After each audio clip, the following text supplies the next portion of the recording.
Wildfire spread quickly, and officials are emphasizing it's really important to be vigilant when you're outside and be ready to act fast if your area is affected. Good morning, El Paso's Isabella Martinez joins us live to give us some safety reminders this morning that we should all be aware of. Good morning.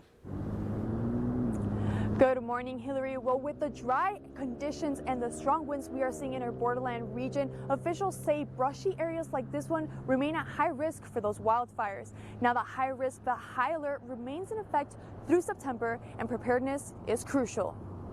Preparedness comes from making smart decisions. George Ducker, communications coordinator for the New Mexico Forestry Division, says creating a defensible space around homes can significantly reduce the risk of fire damage. The most important area is the 5-foot zone directly around your home.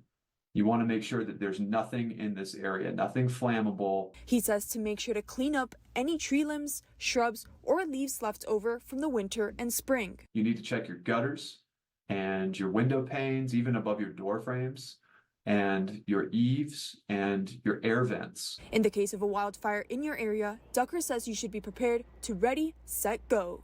Sometimes folks are evacuated for days or even longer. He recommends creating a to-go bag with copies of important documents, prescription medicines, batteries, and clothing. Sweatshirts, old pants, stuff that you don't wear that often. Maybe throw that in a bag, and then you're ready to go.